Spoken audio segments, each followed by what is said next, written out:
Episode की शुरुआत में हमें देखने को मिलेगी जिस श्यांग को चेन मिलती है जो कि मानो किसी को बांधा गया था। यहाँ पे बोलती है गुशी क्या तुम मुझसे कुछ छुपा रही हो, लेकिन यहाँ पे जो थी जियोजी की गर्लफ्रेंड कुछ भी नहीं बोलती है जू और कहती है नहीं मैं क्यों छुपाऊंगी तुमसे कुछ भी, जो भी था मैंने तुम्हें बता दिया है, प्लीज़ अब मुझे इस कस्टडी से बाहर करो। तो यहाँ पे जो बोलती है मुँह कि इतना जल्दी भी तुम बाहर नहीं जा सकती हो। तभी यहाँ पे बोलता है जिंग अगर तुम कुछ छुपा रही हो तो ये तुम्हारे लिए बहुत बड़ी बात होगी, याद रखना।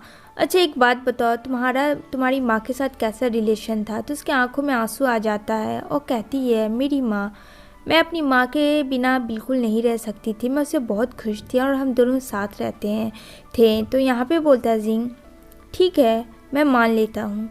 इधर देखने को मिलेगा वो सीसी कैमरा को कैप्चर कर रहा होता है जो कि काफ़ी अपना माइंड लगा रहा होता है। उसे लग रहा होता है कि जियोजी की गर्लफ्रेंड यानी जू कुछ तो गलत बोल रही है। तभी वो देखता है कि जब वो पानी पी रही है तो वो राइट हैंड यूज़ करती है एंड देन कहती है कि वो वॉशरूम जा रही है तो वो लेफ़्ट हैंड का यूज़ कर रही है। ये अपने टीम के साथ यहाँ पे वो डिस्कस कर रहा है। यहाँ पे वो पहले सोच रहा होता है क्या ऐसा पॉसिबल है, क्या कोई ट्विंस हो सकते हैं या फिर वो उसे प्रॉब्लम है।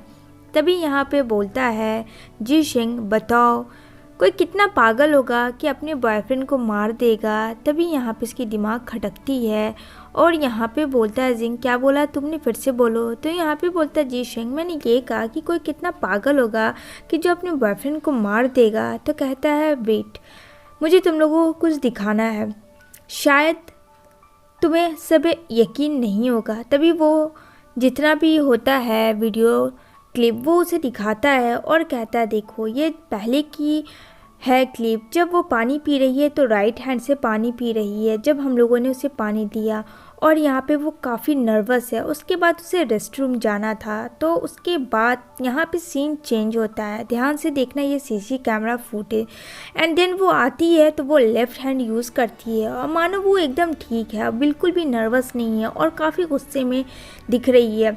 यहाँ पे जिंग अपने पावर्स का यूज़ करता है, अपने माइंड के पावर्स का, और यहाँ पे लगता है कि कुछ तो लोचा है, ये तो हम लोग से कुछ छूट रहा है या तो फिर जू कुछ झूठ बोल रही है। यहाँ पे बोलता है जू के बारे में और पता करो, मेडिसिन के बारे में पता करो। और वहाँ एक चीज़ और क्लियर होती है कि जो जी को कोई भी बीमारी नहीं थी, उस मेडिकल रिपोर्ट झूठी थी। तभी यहाँ पे जिंग उसके असिस्टेंट खड़ी होते हैं और यहाँ पे वो अरेस्ट हुई भी होती है जू। तभी यहाँ पे आती है वहाँ के असिस्टेंट उसके लिए पानी लाने के लिए और वो उसका हथकड़ी खोल देती है और वहाँ पे ग्लास रख देती है। जैसे ही ग्लास रखती है तो वो लेफ़्ट हैंड का यूज़ करती है, राइट हैंड का यूज़ नहीं करती है पानी पीने में, और वो बिंदास होकर पानी पी रही थी मानो उसने कुछ किया ही ना हो। और यहाँ पे जिंग सब कुछ समझ रहा होता है, एब्जॉर्ब बहुत ही अच्छे तरीके से उसे कर रहा होता है। वो घूट घूट करके पानी पीती है। इधर देखने को मिलेगा यहाँ पे बोलती है गुशी क्या हुआ, कुछ समझ आया तुम्हें। कहता है सब मुझे समझ आया एंड देन फिर उसे बांध दिया जाता है और यहाँ पे वो काफ़ी गुस्से में आ जाती है। इधर आता है जिंग उसके रूम में और उसे देखता है उसी की तरह और वो भी उसे आँख में आँख मिलाकर देख रही है और काफ़ी गुस्से में मानो कि वो उस पर हमला कर दे। तो यहाँ पे बोलता है जिंग तो कुछ क्वेश्चन बाकी रह गए थे वो मैं तुमसे क्लियर करना चाहता हूँ, क्या तुम तैयार हो। तभी यहाँ पे आ जाती है गुशी और यहाँ पे कुछ रिपोर्ट थे। यहाँ पे क्लियर हो जाता है कि वो जो जियोजी का मेडिसिन नहीं था वो किसी और का था और यहाँ पे जियोजी बीमार बिल्कुल भी नहीं था। तो यहाँ पे बोलता है जिंग कि मैं साफ शब्दों में अब पूछना चाहता हूँ ये जो तुम्हारा नेकलेस है ये किसी और का नहीं तुम्हारा है जो कि गिफ्ट किया था जियोजी ने, क्या मैं सही कह रहा हूँ ना या फिर झूठ कह रहा हूँ। उसके आंखों में आंसू आते हैं और यहाँ पे वो मेडिकल निकालता है मेडिसिन रिपोर्ट, कहता है ये तुम्हारा है, ये जियोजी का नहीं था, ये तुम्हारा था क्योंकि तुम्हें दौरे पड़ते हैं और तुम एक साइको हो, पूरी की पूरी साइको। ये सब वो सुन रही होती है और फाइनली उसके जो साइको वाली बात होती है इसके दिमाग में आ जाती है। अब वो हमेशा अपनी माँ को टॉर्चर किया करती थी और यहाँ पे उसकी माँ भी उसे मारपीट करती थी, जिस वजह से मियाँ मियाँ को भी आवाज़ आती थी।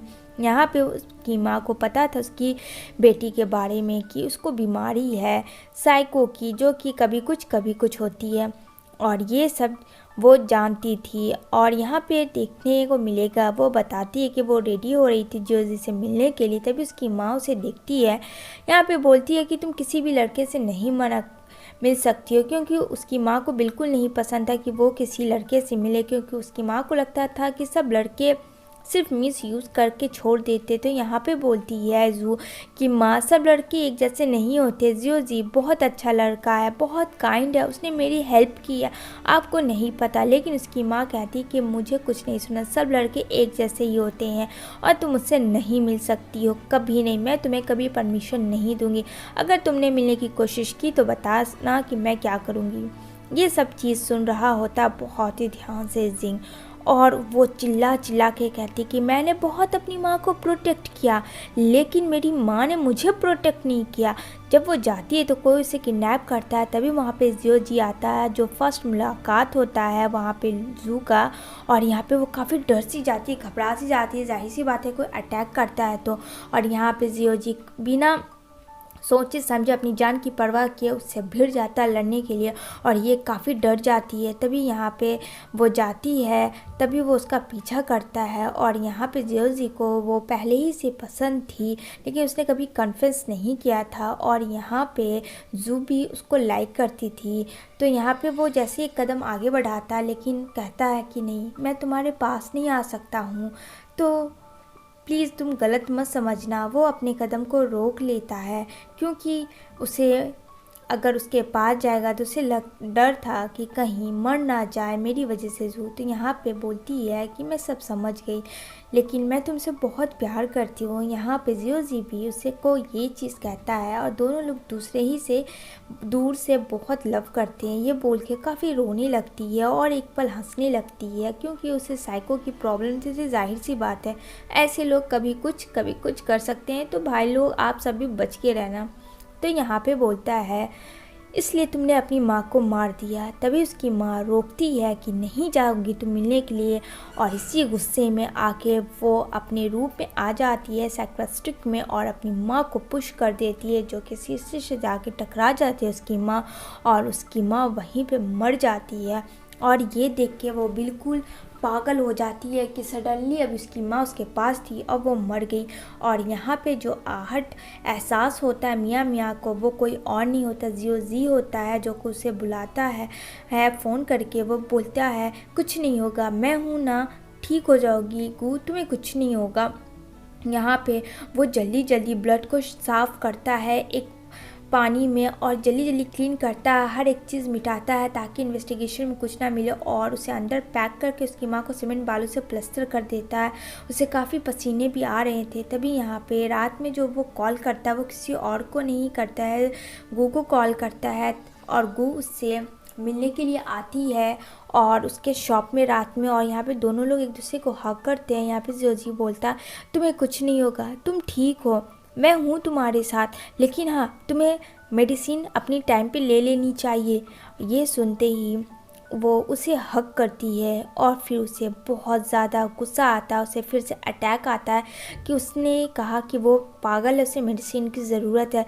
तभी वो फिर से अपने साइकियाट्रिक प्रॉब्लम में आ जाती है, और वहाँ पे मेडिसिन निकालता है जियो देने के लिए गू को। लेकिन यहाँ पे उससे पहले वो उसे चाकू मार देती है, और एक बार नहीं बार बार मारी जा रही होती है। यहाँ पे जियो जी बोलता है ये क्या कर रही हो तुम, लेकिन कहती है तुमने मुझे कहा पागल, तुमने मुझे मेडिसिन दिया, तुम भी मेरी माँ की तरह। और यहाँ पे उसके वजह से जियो जी मर जाता है, और ये कोई और मर्डर नहीं, उसकी गर्लफ्रेंड ही गू करती है। ये सब बता के काफ़ी वो रो रही होती है। यहाँ पे ऑलरेडी हमारे जिंग को सब कुछ पता होता है। इधर से मेंटल हॉस्पिटल एडमिट किया जाता है, जहाँ वो देख रही होती है अपने और अपने बॉयफ्रेंड की पिक्स, जो कि अब काफ़ी देर हो चुकी होती है। यहाँ पे वो कुछ मेमोरी याद कर रही होती है जब वो दोनों एक दूसरे से मिलते हैं। तो यहाँ पे जियो ने दोनों लॉकेट पहना होता है, जो एक गिफ्ट गू को दिया होता है, दूसरा अपने। ये सब देख के वो रो रही होती है। इधर देखने को मिलेगा यहाँ पे इन्वेस्टिगेशन कंप्लीट हो जाता है जिंग का और यहाँ पे सीनियर मेजर मिलने आते हैं, कहते हैं गुड जॉब, मैंने एक्सपेक्ट नहीं किया था कि इतना जल्दा सॉल्व हो जाएगा, लेकिन तुमने कमाल किया। यहाँ पे बोलती है अभी सारी टीम की अभी कोई भी काम नहीं है। इधर देखने को मिलेगा एक हैंडसम सा बॉय जो मस्त लुकिंग गेटअप में होता है और बहुत ही एकदम रोमांटिक अंदाज में नैनजिंग पुलिस स्टेशन के बाहर रहता है खड़ा और वो कॉल करता है जिंग को और कहता है हाय, तुम्हारे पास 7 मिनट है, जल्दी से वापस बाहर आओ नहीं तो मैं अंदर आ जाऊँगा। कहता है बोलो क्या काम है। कहता नहीं, फ़ोन पे मैं नहीं बोलूँगा, क्योंकि वो उसका फ्रेंड होता है। तो कहता अच्छा ठीक है मैं आ रहा हूँ। कहता तुम सुधरोगे नहीं ना। कहता अरे यार रुक भी जाओ, इतनी भी जल्दी क्या है, मैं कुछ सामान लाया था तुम्हारे लिए। वो उसे बहुत सारे सामान देता खाने पीने कपड़े लत्ते के लिए, क्योंकि उसे पता था कि तुम्हारे पास डिटेक्टिव के अलावा और तो ये सब चीज़ शॉपिंग करने का होगा नहीं।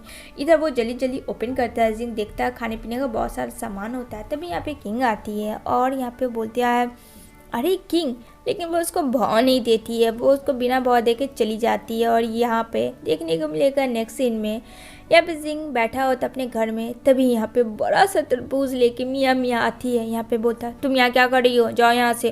कहती है मुझे ऐसे धक्का तो मत दो प्लीज़, अंदर आने दो, इतनी छोटी सी बच्ची को तुम ऐसे करते हो, हाँ तुम्हें तो केयर करना चाहिए। यहाँ पे वो उसकी चीज़ों को हाथ लगा रही होती है जो कि जिंग को बिल्कुल पसंद नहीं होती है। और यहाँ पे बोलता है मेरी नॉवेल्स को टच भी मत करना। कहती है ना मैंने कहाँ टच किया, बस मैं तो देख रही थी। ओह मैं तो ये वाटरमेलन को फोड़वाने आई थी तुमसे। कहता है क्या, एक छोटे से काम के लिए तुम मेरे घर आई थी। कहती छोटा सा काम, और उसकी बुक जो नॉवेल थी वो फेंका चुकी थी। बोलता है मैं कह रहा हूँ ना तुम मेरी चीज़ों का हाथ नहीं लगा सकती हो। वो बेचारा जल्दी जल्दी अपनी नॉवेल सब सैंत रहा होता है और उसे एकदम अपना घर क्लीन एंड नीट चाहिए होती। इधर ये घूम घूम के सारे घर देख रही होती है, क्योंकि यहाँ पे मियाँ मियाँ को तो हो चुका था डिटेक्टिव जिन से प्यार, जो कि काफ़ी उससे बड़ा था उम्र में, लेकिन वो बोल भी नहीं सकती थी। और यहाँ पे बोलती है मैं नहीं जाऊँगी जब तक तुम मेरा वाटरमेलन नहीं फोड़ोगे, सुन लो। तो कहता है ठीक है तो यहीं पे रहो तुम, मैं नहीं करूँगा। यहाँ पे उसकी दिल की धड़कनें वो सुनती है जो हमेशा उसे वो फील होता है, अब वो उसी वजह से आई थी। तभी यहाँ पे जिंक कर देता है उसको हाफ और ये स्पून से खाती है। यहाँ पे बोलता है तुम एक अच्छी स्टूडेंट हो, फिर इस तरीके नौटंकी क्यों करती हो, तुम्हें अपने पावर्स को संभाल के रखना चाहिए, कभी भी किसी के लिए भी काम आ सकते हैं। कहती है पता है, अब चुप भी हो जाओ, ज़्यादा बकबक मत करो। इसी के साथ गाइस ये एपिसोड एंड होती है। वीडियो अच्छी लगी हो तो सब्सक्राइब